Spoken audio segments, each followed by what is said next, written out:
Chris Pratt, AMA, still half drunk. Let's make some mistakes today. Hey Chris, what would Andy Dwyer, Johnny Karate, Burt Macklin be doing right now? Here's something you might not have known about those characters. They smoked a lot of weed. They'd probably be doing that right now. I was recently bitten by a radioactive Chris Pratt. What is about to happen to me? Oh no, you're probably gonna get fat and then skinny. Hey Chris, I always enjoyed Andy Dwyer on Parks and I've been so happy to see you become so successful. I know there's a behind the scenes video from the set of Parks and Rec of you pretending to get a call from Steven Spielberg asking you to be in the next Jurassic Park. Did you ever believe that would actually become true? And what has it been like getting these amazing roles? Thank you, I never believed I would work with Steven Spielberg on Jurassic Park sequel. It was a joke at the time, both literally and figuratively. It's been a dream to get to play these roles and work on the projects that I have. I know that it's just a role, but are there any similarities between you and Peter Quill? What about Andy Dwyer? Quill and I are basically the same person. We were born in the same year, we love the same movies, the same music. If I were kidnapped at 10, taken to space, and based my ideology on the pop culture of 1979 to 1989, I would be Peter Quill. What's your favorite dinosaur? Not just saying this, but probably the Velociraptor. They are pack hunters and super cool. But also, I love the Mosasaur. That's the water dinosaur thing from the trailer that is so fucking badass. Funny story, before I got Jurassic Park, I gave James Gunn a wrap gift of an authentic Mosasaur jawbone fossil. So basically, I can control the future. What is your favorite movie and why? That is such a hard question. Probably something I saw as a kid simply for the sentimentality of it all. So like Goonies or Bloodsport or something like that. Or maybe Rambo First Blood or the last Rambo where he outruns that dog. That shit was fucking crazy. Or maybe City of God because that movie is so awesome. Or Crouching Tiger, Hidden Dragon. Or Across the Universe because I love the Beatles so much. Or Country Strong because, just kidding. But that movie is actually really good, but not my favorite of all time. Maybe The Never-Ending Story, although I'm sure it doesn't hold up, but I'll never know for sure because I'll never watch it again because I hate when movies that I loved as a kid don't hold up. For instance, Tango and Cash, just terrible. Chris, we've had the pleasure of hosting Nick Offerman a couple times, and when asked about you, he brought up phrases including but not limited to magnificent beast and most beautiful creation. Do you have a response that can go on record? Nick is a best-selling author. He's a very rare breed. He is the epitome of integrity. He's wildly intelligent, he shakes your hand, looks you in the eye, and remembers your name. He is thoughtful and kind and absolutely devoted to his craft, his wife, and his friends. He takes magnificent craps and sends them to me sometimes, and I like that very much. It's almost like he's from another time. A better time, when people were more real. Although, they didn't have text back then, so I guess it's a wash with the crap pics. My landlord says you used to rent the same house as me back when you were filming Everwood. Is this true? The house in question, Salt Lake City. We've also gotten some junk mail addressed to Chris P. Pratt, but P isn't your middle initial. Anyway, we've been having a long-standing debate between the 4 roommates about which room you would have picked. Please settle this once and for all. Oh, and we'll be hanging a picture of you, your choice, in your room to pay respects to those who went before us. Oh, and have any good stories from living there? Yes, I did. Cool, man. I had the upstairs. The back bedroom was my beat laboratory and the other room was my bedroom. You'll notice the baseboards in the kitchen might all be fucked up, cause I made a mousetrap out of bungee cords and screws and nails and stuff with a little tripwire. No joke. There was a lot of thought that went into this, and pot too. And I whacked the mouse good, but never killed him, but did definitely do a lot of damage to the baseboards. I love that place, and I hate mice. You still get mice? Hey Chris, loved you in Guardians of the Galaxy and I'm stoked for Jurassic World. I have 2 questions. 1. What's it feel like going from living in a van at 19 to now being a movie star and being able to afford basically anything you want? Number 2. What advice would you give to someone like me who wants to be an actor? Thanks for doing this. Hey buddy, thanks. Advice for being an actor is this. Figure out whether or not you believe in yourself, and if you don't, find a way to. Because even more than you want it, you must believe it and learn about yourself. The rhythm of one's spirit is just as important as what you look like or what you sound like. Who are you? What's your voice? What are you dying to contribute? Hey Chris, I heard you met your wife Anna Faris on set during a movie. You're both great. I've loved her since the first Scary Movie, but Chris, you've stolen my heart since Parks and Rec. When I first discovered you two were married, I was blown away because I thought you guys are perfect for each other, all while I tried to smother my intense jealousy. My questions for you are what drew you two together? Is there some cute story in which you guys fell in love? Is Anna a great wife/mom? Anna and I are meant to be together. Our relationship has made me believe in divine intervention and destiny, just as much as my crazy career and the way I fell into this life. She and I grew up 20 minutes away from each other but never met until we met in LA. We both got our start in horror spoofs. We both did an animated movie for Phil Lord and Chris Miller. We both made our careers playing guileless nitwits for laughs. We both have parents that have suffered with MS. The similarities go on and on. Anna is a great wife, very patient and understanding, very supportive, so kind and genuine always. And she gave me a wonderful son and family of in-laws that I truly love. Chris, I read the book of Jurassic Park before I saw the movie, and I have to say, while I thought the movie was great and well made, it lacked a lot of the grittiness and intense moments the books captured. Can we expect a reboot more towards the books in this movie? Also, are you yourself a Lego master builder? If so, what set/sets are your favorite sets? Classic, modern, themed, etc.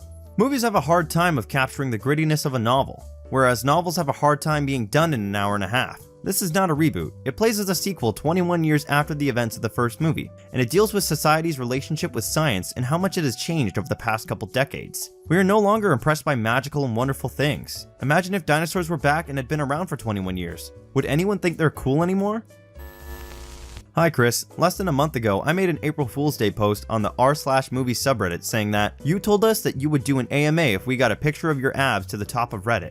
I April Fool's a bunch of people and it got to the top of Reddit with 1.5 million views. A week later, your AMA was officially announced. My question is, did this post have anything to do with you deciding to do an AMA? Absolutely. I heard about it on Twitter and have always wanted to do one of these. I was thrilled to hear so many people were interested in me doing it, so I called Allison, my publicist, and said, hey, I know your job is typically to babysit me and make sure I don't do anything too stupid or say anything to ruin my career, but I want to do an AMA, and you can't stop me. I'm Star-Lord. Hey Chris, welcome to Reddit. Super excited that you're here with us today. 2 questions for you. What would be in your perfect sandwich? Are there any fictional characters from literature that you would like to portray? Great questions. Perfect sandwich? 2 slices of white, mustard, mayo, and platinum American Express card. Fictional characters from literature? Call or Gus from Lonesome Dove. Would you rather fight 1 Lil Sebastian-sized duck or 100 duck-sized Lil Sebastians? Most definitely 100 duck-sized Lil Sebastians, because I could kill most of them easily, but the remainder I would capture and breed as glamour pets. We could make literally hundreds of dollars. Hey Chris, you seem very down to earth. How has Hollywood not ruined you yet? Never forget where you came from.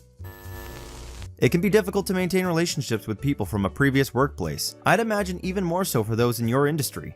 What previous collaborator, if any, have you spent the most time with after rapping? James Gunn. What is the most useless skill you have? Rubik's Cube. Although it's not useless because I use it to help me run lines. Does your son still think you're a firefighter? No, he knows I'm an actor. But he thinks it's kind of stupid. I suppose he's right. What would you probably be doing had you not become an actor? If I hadn't become an actor in the way I did, being discovered by a director, plucked from obscurity, etc., I would have continued to pursue stand-up comedy. Probably would have tried to become an actor that way. To what extent would you consider Andy Dwyer to be based off yourself? Andy Dwyer is the personification of my comedic shtick. I've been making people laugh with that clown for years and years, way before I ever did Parks and Rec. He's not all of me, but I am all of him, if that makes any sense. Would you and Eminem ever do a song together? He's been after me for years to do a song. Wait, no? He doesn't know I exist? Oh, well, probably not. Simply because he wouldn't do it. Haha.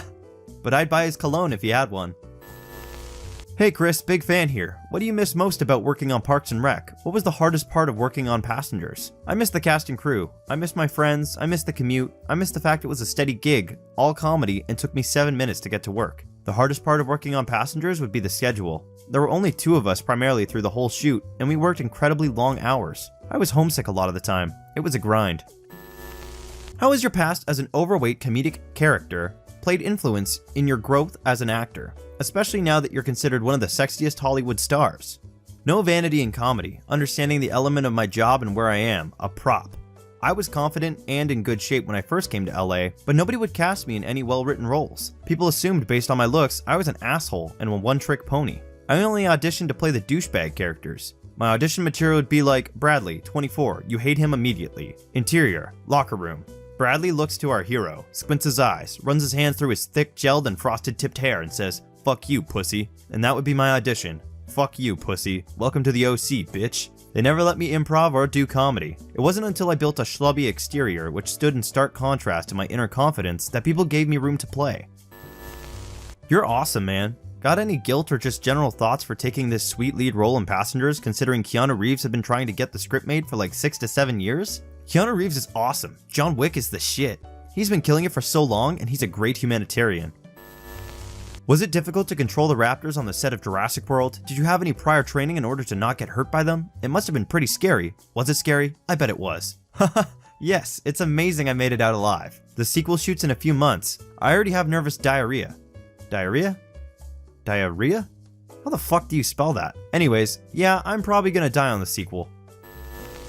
Hey Chris, I've been a big fan of yours since Parks and Rec. Just a quick question, who did you have more fun acting as, Andy Dwyer or Peter Quill? Thanks for taking the time out to do this. More fun? Andy Dwyer. We got to do whole scenes over and over. It was more stage play, lots of improv. Guardians of the Galaxy is so fun to watch, don't get me wrong, but making it could be excruciatingly slow and painstaking. When you have so many elements working at once, you might spend all day shooting a piece of the movie that will last 10 seconds. Hey Chris, you've inspired me to lose weight because funny guys can be sexy shirtless too. So my question is, how has getting into shape changed your life? Also, is having to maintain your physique harder than losing the weight? Funny guys can be sexy shirtless, but realness is more important. Exercising for health, overall physical and spiritual well-being, I highly recommend. Doing it to look good naked is cool, but hardly worth the sacrifice. Work on being funny before sexy. Lots of women think funny is sexy anyways. What Marvel superhero would Jennifer Lawrence absolutely destroy in? Punisher.